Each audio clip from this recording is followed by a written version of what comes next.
All right, welcome everyone. Good evening. Welcome to the Mortgage Calculator Loan Officer Training Series.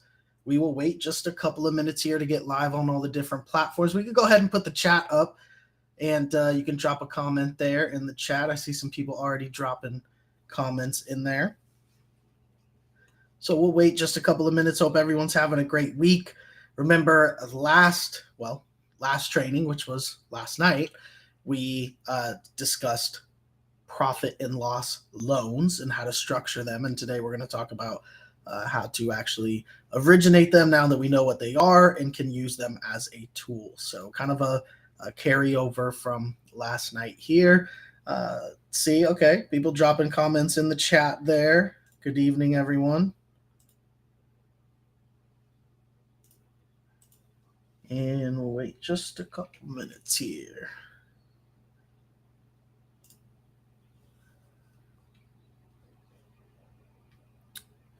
Appreciate everybody tuning in on time.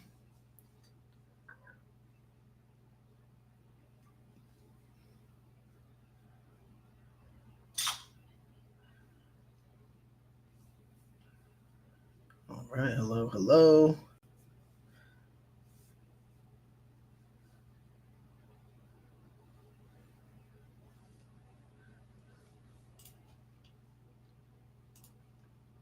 All right. Looks like we are good to go, and we can go ahead and get started here. So let's go ahead and take the chat off the screen, and we will get into it here for today.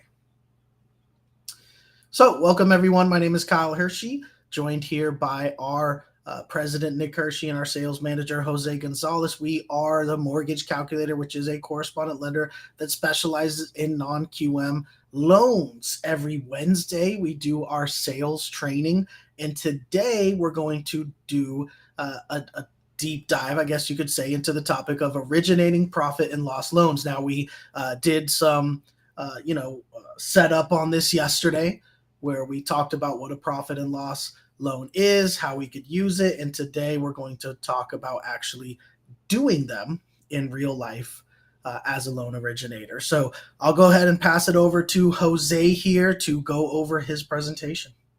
Go ahead and take it away, Jose. All right. Good evening or good late afternoon for some of those on the West Coast. Everybody, thank you for joining us for our sales training for today, where we go into part 2 of our profit and loss loan coverage. Yesterday, we covered some theory, right? And today we're going to cover some application. Now,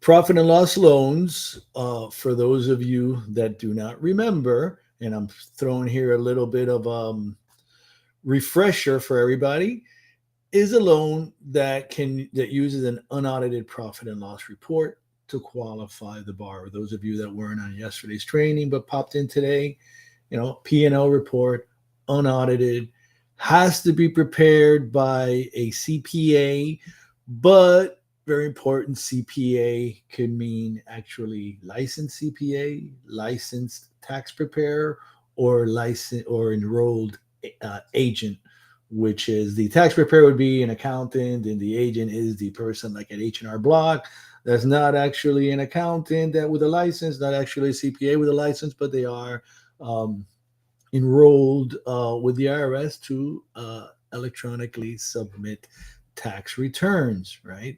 And again, this is for self-employed borrowers only. No foreign nationals applicable. No non-occupant co-borrowers.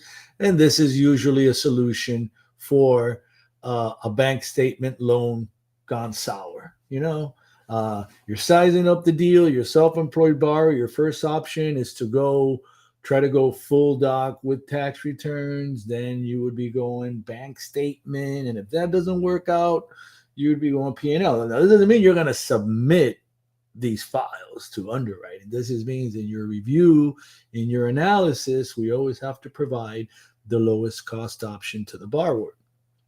However, if your borrower, if you go through the returns, they don't add up, or if your borrower says, "Hey, Jose, I haven't filed returns this year. I didn't file returns last year. Matter of fact, I haven't filed returns in a couple of years. I'm in battle with the IRS. I don't want to pay them. That's fine. Then you proceed. You totally discard any tax return based option for your borrower, and then you would proceed to your next option, which would be either 12 or 24 months bank statements, right? Usually we like 12 months because it's easier to keep an eye on the trends, but 24 months may give a little bit better pricing if it is offered. However, as stated yesterday, some of the things that can knock your loan out of commission would be too many NSFs, too many overdrafts, inconsistent deposits, um, declining deposit trends, closing a month always with really low balances, because remember, the business, if you're saying the business has a 50% profit margin and you're closing every month at almost a zero balance on the account, there's something going on there that's not being disclosed, right? So any of those things can knock your loan out. And if you do seem that it's not going to work, don't try to force it. But because remember, if you try to force a loan and you go down a path, especially if it's a purchase, you may not get a second chance to remedy the situation if you get off to the wrong trajectory, especially if the remedy involves higher rate, lower LTV, higher fees, a combination of these three, or all of the above. And if that's the case, it's going to be an uphill battle to try to save your loan. So that's why we always talk about the proper structure on a loan.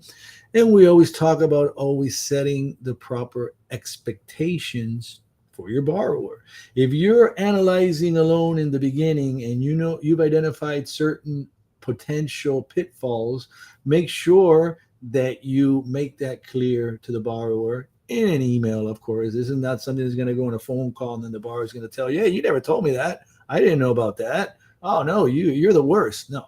You always want to convey in writing, not text. Text is good for quick things, but remember, we want to do our business communication via email. We need some type of a paper trail, so to speak. So in case any misunderstandings or miscommunications come up, we can clearly resolve the issue by showing the communication in writing. So always set those expectations. If you're trying for something to see if it may work, let the borrower know that's what's going on, and make sure you have a plan B set up so that you can easily transition, with, saying, hey, we tried.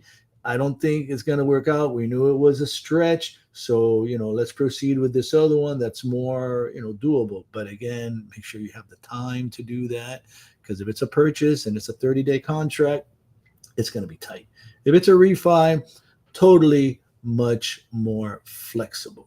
Okay, so this is one of the loan products that allows us to, revive many deals that we may think are dead. This is one of the ones that's the mind blower, because to think that you can simply get a piece of paper printed by an accountant on their letterhead and use that to qualify the borrower is pretty unique concept. So, there are certain certifications that the accountant or CPA, I'm going to use the generic phrase CPA, has to provide to show that it's not just simply a piece of paper being printed out from QuickBooks, right? But, essentially, it's an unaudited income and expense compilation report. So what I want to show you here, we went over the theory last night. We went over guidelines in terms of the different things we discussed: credit, assets, who qualifies, income, all those considerations. So now I want to throw down some examples here that you would face, real world examples, so that you can know when you're speaking with a customer how to make those connections in your mind, because that's where the connections start. Somebody's talking to you and your mind is going, you're already putting two and two together in your brain as you're talking. You're thinking, this one, no, that one. You're asking a few more questions, right? You're sizing up the deal because through all of these trainings and through all the searches that you do on all of those different pricing engines, all the different scenarios, what to expect, right? Pretty much what's going to happen, subject to obviously interest rates are going to be different. You can't predict what that's going to be until you do the search. Guidelines sometimes change, but after you do this enough time, you're going to have a pretty good idea of which way you're going to take this, who are going to be the players that you're going to be able to submit it to. Keeping in mind, it's not a static situation. It does change, but this gives us a good idea of which way to go so that we don't have to, waste time spinning our wheels trying to figure out or trying to, as I like to say, push that square peg through a round hole. That's not going to work. And then, everybody's going to get frustrated. So, first example that we have here is the highest LTV example that you can get. Now, had an email earlier today from one of our team MLOs regarding not being able to get pricing above 70% on a profit and loss loan for a primary residence. Reach out to your team leader because it is definitely possible, because here it is. This wasn't the only one, but this was probably the best one.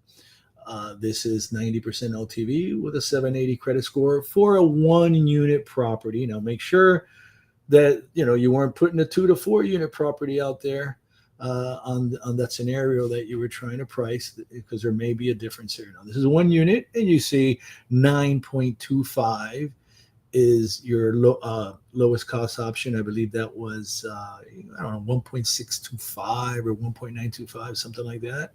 And then you could buy it down to 8.99. So, not a really big rate stack here, but it is what it is. This is 90% LTV on a P&L, which is seen as a little bit of a higher risk loan option than a bank statement option, because in the bank statement option, they can actually see money coming in. Whether the expense ratio really is accurate or not, but they can see money coming in. That's a given. On the P&L, they don't see any money coming in. It's just a report. And if it's a refi, they may not even see any bank statements at all, because not all P&L options ask for 2 or 3 months bank statements. Some do. Some will ask you for 3 months bank statements to corroborate the recent activity on the P&L, but some don't. So make sure when you are selecting your option, which is the one that's going to most accurately reflect what your buyer is able to provide, right? So keep that in mind. Look at those bank statements. Don't be surprised.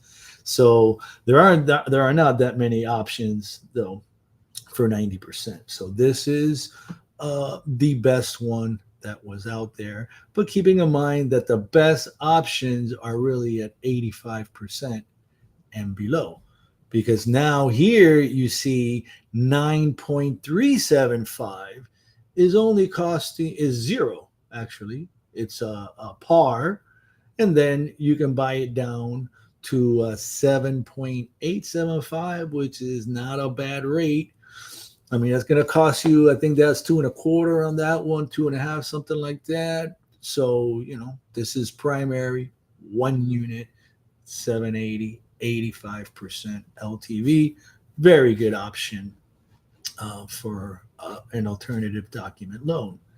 But you can see that, and this is the reason why it's so important to provide your borrowers these multiple LTV options, because it doesn't always make sense to have a really big buy down for a really minimal benefit, right? And at that point, you're going to want to do several analyses, for your borrower to make sure that they're making the right decision. So obviously, one of them is going to be the quote that you're going to provide at the different LTVs with the different costs, with the different lender fees associated with it, so they could see which one they want to do. And then you're obviously they're going to see the payment there, but you're also going to want to provide an amortization schedule if possible. You should be able to, pull something up like that online and get some kind of an amortization schedule calculator. Um, you can get them on Encompass, but you're probably not going to have this file set up yet in Encompass. But you could go to a test file. If you have your training file, for example, in Encompass, you could go in there and configure this scenario, print the amortization schedule from there, and have it handy, so that then you could show your borrower at a 90% at such and such rate, this is where you are, at 85% such and such rate, and 80%, so they could size up to see the full benefit, and also to see then how long it is going to take them to recapture the benefit, whether it's a refi or whether it's a purchase, the benefit of the additional buy down cost. Because if it's like 4, 5, 6, 7 years, something like that, they really have to be sure that they're going to be in that property for a long time, because the present value of money is a lot higher than what it's worth 7 years from now. That's the whole purpose of, interest rates, right? So now this is one that I love here. All right, this is going to open some eyeballs. This is a primary 1-unit purchase with a 599 credit score. Keep in mind, you can still do 65% loan to value on this product with a 599 and still get 9.125 rate, giving you a lender credit. So you can see as the LTV drops, they really loosen the restrictions and the pricing, because it's again, this is less risk. They're willing to take the 599 credit risk because there's a 35% down payment, and they know that people don't usually walk away from $175,000 really easily. So again, most of you may not be aware, but again, low credit score borrowers, 599 or above, you can go 65% LTV. So on the investment side, again, we're talking about higher LTVs relating to higher risk. Well, prime example here, our investment 1-unit purchase at an 85% loan to value. Again, you got to really make sure to vet the reason why the borrower is going to an 85%. It has to be a really good reason. Now if they're saying they absolutely need that money for whatever it is that they need it for, that extra 5%, and they don't mind paying the extra money, so be it. Because here you're looking at 11% with a little bit of a lender credit, and you can buy it down to 10.125% rate. That's pretty good for 85% on a P&L for a purchase. So let's talk about some cash outs here now for our investors, because typically that's what our investors love, right? They want to get some cash out of the property, so hopefully they can buy some more. So again, you see here, we can do 85%. This is rather odd, where we have 85% on the LTV for the purchase, and we also have 85% on the LTV for the cash out refi. But you will notice there is a substantial difference in the cost. We're talking $5,313. So it's a little bit over like 1.25 points to get you that 11%. And then you can buy it down to 10.25. So on the 85% purchase, we were on a $400 and change lender credit. And now on the refi, so you can see why, with the risk associated with the transaction, cash outs are riskier transactions than purchase, because they're not putting money down on a cash out. They are the opposite. They're getting money out, right? They're pledging the property, but there's like no skin in the game, like when they're actually having to pull the money out of the bank and put it as down payment.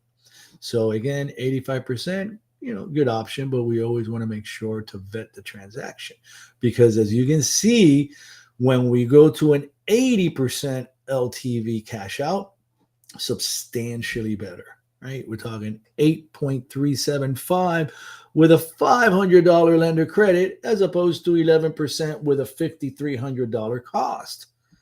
So, figure that part out. Or if they want, they can do 7.25 with, or let's say 7.75 at $4,500 cost, which is still a lower cost than they were getting at the lowest cost option at an 85%.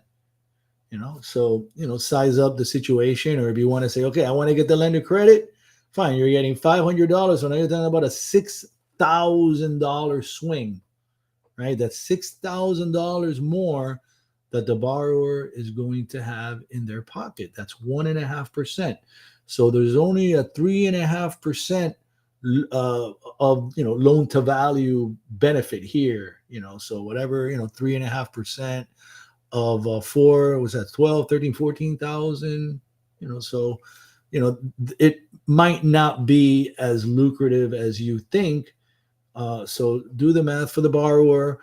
Also show them the amortization table so they can see at 11% how much principal and interest is being applied and charged, and at the lower rate how much principal and interest is being applied and charged. And they're going to see there's going to be a really big difference, $200, $300, $400, $500 a month difference if you add up the extra principal that you're amortizing and how much less interest that you're paying. That's really what you got to do here. It's not really looking at the monthly payment alone. That's the simplified way of doing it, easier, quicker. But when you're looking at a difference of 3% in the rate, you're going to have a really big difference in the amortization of that loan. Because if we look at the difference in the payment, we're looking at $3,040 here as our monthly payment for our lowest cost option. And here you're looking at $4,047. So $4,047, that's $1,000 a month difference in the payment, right? And that doesn't take into consideration the real difference we're talking about, the amortization difference, the principal that's being applied and the difference in the interest. So there's probably another $200 right there, maybe even $300 right there difference. And so it's probably going to be like a $1,200 difference every single month. That's $14,400 in 1 year. So that benefit that they're getting from that extra 5% really has to be like, my mother's in the hospital, I need the money for her heart surgery, and if I don't get that full money tomorrow, she's dying. That's a valid reason. But other than that, it has to be a really good reason to pay that extra money. And that actually is my last slide. I lost my presentation there.